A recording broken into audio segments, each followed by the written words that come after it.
Bonjour et bienvenue à cette première vidéo dans cette nouvelle chaîne.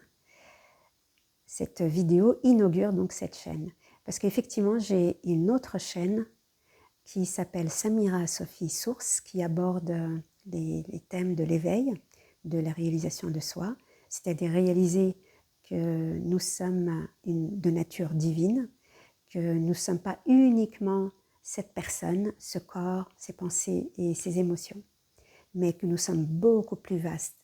De découvrir aussi que tout ceci est un rêve, c'est à la fois réel et pas réel.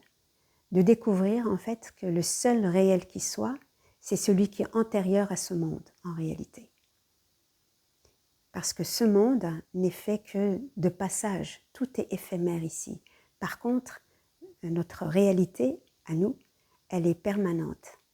Elle ne bouge pas, elle est immobile et elle est intouchable. Elle est invincible. Elle est éternelle. Elle n'est pas inscrite dans le temps. Le monde phénoménal, lui, il est dans un temps et dans un espace, qui est la création divine. Donc pourquoi cette nouvelle chaîne? C'est parce que depuis 2025, s'est opéré en moi un retour vers l'islam, vers la conscience soufie. Pour retracer un petit peu mon parcours, moi auparavant, d'abord je suis née d'une famille musulmane, des parents très pratiquants. Par contre, très vite, je me suis, comme le reste de ma famille, détournée totalement de la culture religieuse, de la culture même arabe, musulmane. Tout ça a été mis de côté et j'ai abondé dans le monde occidental, dans le monde de la connaissance, de la philosophie, mais j'ai toujours gardé en moi un grand désir de vérité, de comprendre qu'est-ce que la vie, qui je suis, qu'est-ce que je suis, qu'est-ce que je fais ici. Ça a toujours été un questionnement bien ancré en moi et j'ai vécu plusieurs situations qui sont en réalité des expériences vers le soi, mais que je n'ai compris que bien plus tard. Donc ici, il y a une grande quête aussi, c'est la quête de l'amour, mais pas l'amour comme l'entend l'humain. Il y avait une quête d'amour absolu. Je ne me rendais pas vraiment compte. Tout autour de moi, tout le monde me disait que je cherchais quelque chose d'extraordinaire. Donc en fait, c'était l'amour absolu que je cherchais, que je ne savais pas. Je cherchais Dieu en vérité, mais je ne savais pas que je cherchais Dieu. Et surtout que Dieu, même le mot Dieu, je l'avais complètement rejeté. Il était banni en fait de ma sphère, de ma proximité, de mon intimité. J'étais plus une intellectuelle, une très grande intellectuelle. Et cette quête d'amour, notamment auprès des hommes, mais aussi auprès du travail, des amis, mais surtout auprès des hommes, je cherchais cet amour. Et malgré le fait de rencontrer des hommes qui, en tout point, pouvaient être bien, ça n'allait pas, ça n'allait jamais. À me rendre folle, jusqu'à ce qu'à un moment donné, je laisse tout tomber. Je réalise que je ne trouverai jamais. C'était la fin de la quête. Et pour moi, ça a été une grande dépression. Je suis rentrée vraiment dans une très grande dépression. Et c'est là, bon, je vais aller vite parce que je ne vais pas raconter tous les détails, c'est là, en fait, au travers d'une déclaration d'amour d'une personne, que j'ai réalisé que j'étais l'amour. En fait, c'était l'amour qui se déclarait et c'était une lumière. J'ai vu la lumière, en fait. Et ce n'était pas un homme qui déclarait sa flamme à une femme, hein, c'était vraiment l'amour. Et ça a été un choc. Ça a fait une explosion en moi. Et à partir de là, il y a eu tout un cheminement, en fait. Et évidemment, beaucoup de choses se sont déconstruites. Beaucoup de croyances sont tombées. Je ne cherchais plus l'amour à l'extérieur. Ça, c'était terminé. Donc déjà, rien que ça, c'est une paix immense. Et petit à petit, en fait, ça m'a amené, en fait, comme un oignon, en fait, à ce que des couches tombent pour m'amener de plus en plus vers qui je suis, en réalité. Parce que l'amour que j'ai réalisé, il fallait que je l'installe, que je l'intègre. Mais en venant en fait dans l'islam, ce que je découvre en fait, vraiment, c'est de par la proximité de Dieu en fait. c'est que c'est l'amour divin. Il y a eu à un moment donné un grand désir d'aller vraiment vers la rencontre du divin. Et c'est par la voie soufie, en fait, que j'ai été amenée à ça, à approfondir, à être dans cet espace d'amour plein, vivant, profond et puissant. En fait, je sens les deux à la fois beaucoup de puissance et beaucoup de douceur. Et je pourrais encore dire beaucoup de choses à propos aussi des expériences que j'ai vécues, parce que j'ai connu des expériences extrêmement fortes, à savoir où le corps disparaît totalement, je suis dans la nature et je suis Dieu. Ça dit « je suis Dieu ». Et toute la création me répond, me dit, tous les arbres, le ciel disent « c'est moi, donc c'est moi ». Et tous les éléments me parlent, tout parle. À un moment donné, les arbres, j'étais dans une forêt, et les arbres ont fait une allée royale. Et je marchais ici, et les arbres se sont prosternés devant moi. Et je marchais ici, jusqu'à voir à un moment donné, tout au loin, un buisson, et j'entendais des chuchotements disant « Le Seigneur est là, le Seigneur est là ». Une joie, en fait. Il y avait une joie dans la nature, une grande joie de voir le Seigneur, d'avoir la présence du Seigneur. Mais encore une fois, ce n'était pas Samira. Samira avait complètement disparu. Donc ça, c'est une expérience, c'est-à-dire que c'est arrivé et c'est passé. Mais son empreinte est restée évidemment éternelle en moi. Et ça s'est produit plusieurs fois en fait. Comme réaliser que je suis l'univers, c'est-à-dire pareil, il n'y a plus de corps, il n'y a plus de Samira en fait, il n'y a plus d'histoire monde, même le monde. Et là, je vois tout l'univers. Comme quand on regarde à la télé les galaxies. Donc moi, j'étais là et je voyais tout l'univers. Et je voyais que j'étais avant l'univers, parce que l'univers est ma création. Et je voyais l'absurdité du monde, des histoires que les gens peuvent se raconter sur eux-mêmes, ce que l'humain se raconte, et ce que Samira se racontait. Donc petit à petit, tout ceci en fait a infusé pour faire dissoudre l'ego, c'est-à-dire, c'est pas l'ego, parce que l'ego on en a besoin, mais l'identité à un personnage, que auparavant je croyais que j'étais un personnage, que j'étais donc dans un monde fini, et que j'étais aux prises avec une vie que je devais gérer, que j'en avais la responsabilité, j'en avais la charge, donc avec tous les problèmes qu'on sous-entend dans la prise en charge d'une vie. Donc, beaucoup la question de la survie, de l'inquiétude. Et tout ça, en fait, participe à l'identification. Alors que quand on quitte l'identification, ça se dissout. Bien sûr, il reste des données, il reste des fonctions qui sont utiles pour naviguer dans le monde, évidemment. Mais en tout cas, tout ce qui n'a pas lieu d'être, tout ce qui n'est pas amour, en réalité, tombe. Et ce que j'ai réalisé en revenant au soufisme et à la pratique du soufisme, c'est-à-dire à la lecture du Coran, en fait, je n'avais jamais lu le Coran. Et jusqu'à présent, je n'ai pas lu tout le Coran. Mais quand j'ouvre le Coran, je n'ai pas le livre, hein, je regarde ça sur Internet, je suis frappée par les mots.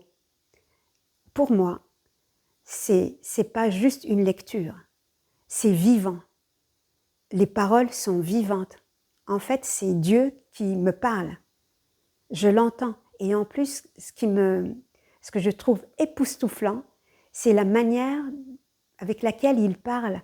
Souvent, il termine ses phrases en disant « Mais ne réfléchissez-vous pas? Ne pensez-vous pas? Ne raisonnez-vous pas ?» Je trouve ça incroyable. Il parle comme un être humain, en fait. Il s'est mis vraiment à notre niveau pour nous secouer, pour nous dire « Ne vois-tu pas tout ce que j'ai créé? Réveille-toi, en fait. » Et je trouve presque le ton familier. Alors, il y a des versets, je lis pas beaucoup, en fait. Je lis peu, c'est comme si ça me pénétrait, ça s'imprégnait en moi. En plus, le Coran, pour moi, tout est à l'intérieur de moi. Donc ça surgit de moi en réalité. C'est ce que j'ai en moi et qui sort de moi en réalité. Cette révélation, elle est à l'intérieur de moi. C'est comme si elle était déjà connue en fait, comme un rappel. D'ailleurs, le Coran, on dit de lui que c'est un rappel. Et c'est une récitation, mais une récitation qui est vivante. Et c'est même pas vraiment une récitation, encore une fois, c'est Dieu qui me parle. Je le reconnais en fait. Donc je suis d'abord honorée, extrêmement honorée. Donc le fait d'être devant un verset, il y a tout un honneur en fait. C'est pas rien. C'est comme si tu rentrais en fait dans une cour royale. C'est pas rien. Donc c'est pas juste entendre, c'est j'écoute. J'écoute ce qu'il y a même derrière les mots. Et je sais que c'est très subtil parce qu'il y a un premier niveau et je sens qu'il y a d'autres choses derrière en fait. De manière vibratoire aussi. Juste en écoutant les mots ou en les disant, ça crée quelque chose, ça réveille des forces, ça réveille la beauté, ça réveille l'amour encore plus, ça ouvre le cœur. Le dhikr que je pratique aussi, c'est pas moi en fait qui dis les mots. Parce qu'en réalité, ici, on a l'impression que c'est nous qui faisons les choses, mais en réalité, c'est pas vrai. C'est la volonté divine qui est là et qui est agissante. On est dans un non-agir, c'est inexplicable, je ne peux pas l'expliquer. C'est comme manger, boire en fait. Ce que je suis véritablement ne mange pas, ne bois pas. Donc là, par exemple, c'est Ramadan, mais en réalité, c'est juste revenir là, profondément, dans qui je suis vraiment en fait. Et de voir que j'ai pas besoin en réalité de nourriture. La nourriture dont j'ai besoin, c'est celle de Dieu. C'est lui qui me nourrit et ses paroles me nourrissent. Et le dhikr aussi, parce que quelle beauté d'évoquer son nom, rien que de réciter Allah plusieurs fois pendant un certain laps de temps.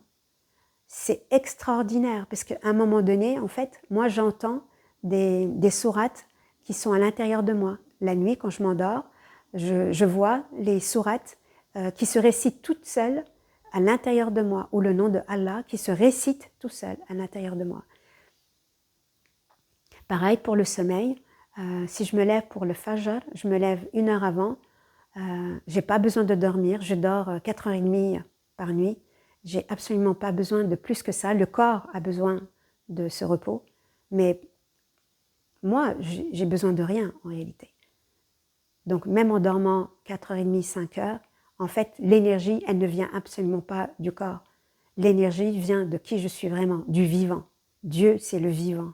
C'est d'ailleurs un de ses noms, Al-Hayy, Al-Haq, le vrai. Donc en réalité, en fait, tout ce que je découvre dans l'islam, dans le Coran, dans la prière, en fait, je le vis. Sauf que là, c'est en train de s'intensifier, c'est en train de prendre une autre dimension. C'est comme si ça fleurissait en fait. Et aussi, je fais cette vidéo aussi pour aider tout un chacun qui a des difficultés peut-être à pénétrer la lecture du Coran ou à faire le dhikr ou à faire la salat.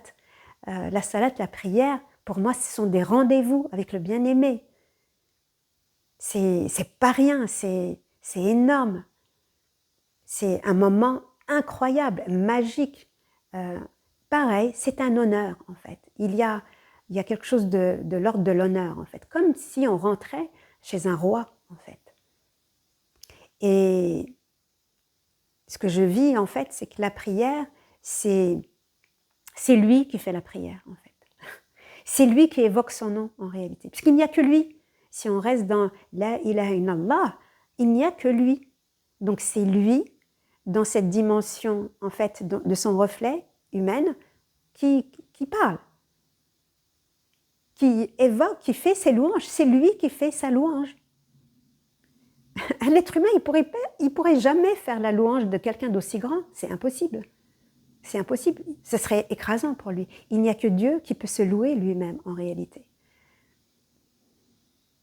Donc, sur cette chaîne, en fait, c'est vraiment aussi apporter, de par mon témoignage vivant, de toute la beauté, en fait, de tout ce que l'islam nous donne, en fait, qui sont des cadeaux. Le dhikr, c'est un cadeau suprême, de répéter le nom, d'être en contact avec lui à travers le nom, d'être en joie aussi. La prière, c'est aussi une joie, un privilège. On est, j'allais dire, aux premières loges, tu vois. Ramadan aussi, ça nous permet en fait de revenir à l'essentiel, l'essence de ce que nous sommes véritablement. Et puis en lisant le Coran, ce que j'adore, je suis époustouflée. Je ne comprends même pas, moi qui étais une intellectuelle, comment je ne suis pas rentrée plus tôt dans le Coran, mais de réaliser en fait toute l'histoire de Adam et des prophètes. C'est mon histoire, c'est notre histoire en fait. De comprendre en fait le plan de Dieu à mon niveau, hein, j'entends. Hein, je ne suis pas en train de dire que j'ai tout compris, loin de là. Parce que Dieu, c'est le mystère. C'est l'imprenable en fait, il est insaisissable. D'ailleurs, quand on découvre qui nous sommes, c'est cela qui est en fait. Donc c'est la totalité, c'est à la fois la forme et le sans forme, c'est l'invisible et le visible. Mais il faut partir de la forme vers le sans forme pour revenir ensuite dans le corps humain, parce que l'humain, c'est le sacré. La vie humaine est sacrée. Toute vie est sacrée. Tout être vivant est sacré. La vie elle-même est sacrée. Pourquoi? Parce que ça provient de Dieu. Et Dieu, c'est l'amour. Tout ceci est créé par amour. Pour l'amour, en l'amour. C'est le témoignage de Dieu le plus puissant qui soit. Et l'amour peut tout. Alors évidemment, dans le monde, c'est pas ce qu'on voit. Mais ça, j'en parlerai petit à petit dans les autres vidéos, des élans qui vont surgir en moi et qui me donneront l'envie de partager de ce que je vis, tout simplement. Encore une fois, je ne détiens pas la vérité, mais c'est juste un témoignage. Et si ça peut aider, tant mieux. Ne serait-ce que d'évoquer le nom de Allah, Allah Ta'ala, c'est extraordinaire. Comme le prophète, paix et bénédiction sur lui, c'est extraordinaire. Il n'est pas mort en fait, c'est comme Jésus, parce que dans ce processus qui s'est produit chez moi, en fait, en 2013, 2014, non c'était en 2013, j'ai rencontré l'esprit de Jésus et de Marie. Salatou salam. Donc ne crois pas qu'ils ne sont pas vivants. Moi, Jésus, salatou salam, il m'a aidé. Il m'a accompagné dans ce chemin. Et d'ailleurs, en 2013, ce qui s'est produit, en fait, après avoir réalisé que j'étais l'amour, je suis partie à Marseille et c'est là que j'ai rencontré Jésus, en fait. Mais pas physiquement, hein, pas en rêve. C'est-à-dire, j'étais touchée. Et ce que j'ai réalisé, c'est que je ne savais rien. Il y avait un grand je ne sais rien. Mais un je ne sais rien devant lui, en fait. C'est lui, en fait, qui m'expliquait que je ne sais rien. Et qui, au départ, était un je ne sais rien incompréhensible. Parce que moi, on m'a toujours appris à savoir. Hein. En plus, ici, j'ai 2 bacs plus 5. Hein, j'ai un diplôme de psychologue. Là, d'un seul coup, ça a été, paf, il y a tout qui explose. Et c'est tombé dans un je ne sais rien de joie, un je ne sais rien de mystère et de bonheur absolu. Que je ne suis que ça, en fait. Et que c'est parce que je suis dans ce vide, en réalité, que je peux ensuite bénéficier de la connaissance que Dieu veut bien me transmettre. Et immédiatement, ça disait « tu as la foi ». Je ne savais pas ce que c'était la foi. J'entendais ça dans les films, dans les livres, ou des fois autour de moi. J'ai perdu la foi, j'aimerais avoir la foi. Et moi, j'entends, ça dit « j'ai la foi ». C'est-à-dire que ce n'est même pas quelque chose en réalité qui se cultive, c'est déjà inscrit en nous. Ça veut dire que Dieu a tout mis en nous. C'est-à-dire à la fois de son amour, de son esprit et une âme. Et une possibilité d'expérimenter qui il est, pour nous connaître en vérité, par lui, à travers lui, et toujours pour lui. Car il s'agit en fait de revenir à lui, parce qu'il n'y a pas, de découvrir qu'il n'y a pas de volonté personnelle, c'est un leurre, c'est une illusion. Et c'est ça qui fait souffrir, c'est ça qui fait mal.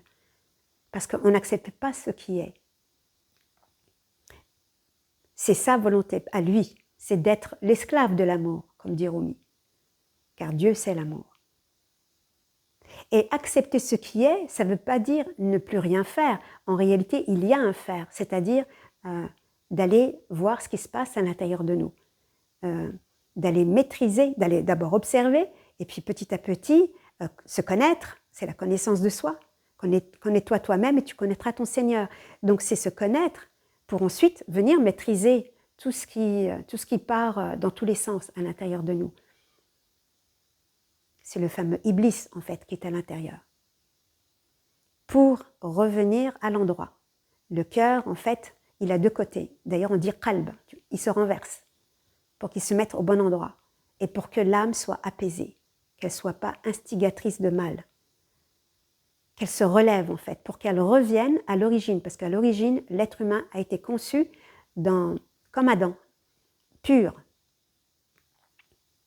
vierge, doué de beaucoup d'attributs, en réalité. Donc voilà, dans les prochaines vidéos, je partagerai des choses et puis aussi pour de nouveau témoigner et pourquoi pas t'encourager, te motiver à peut-être au départ à croire pour ensuite croître en lui. Et comme je le disais précédemment, voilà ma formation à la base, j'étais psychologue du travail, ensuite je suis devenue psychothérapeute et après j'ai fait de l'accompagnement non duel, on va dire, et je poursuis toujours mon travail en accompagnement. Donc si tu as besoin, tu peux faire appel à moi. Il y a mon adresse mail en dessous de la vidéo. Voilà, je te souhaite une belle journée et prends soin de toi et aime. Sois vraiment convaincu que tu es aimé.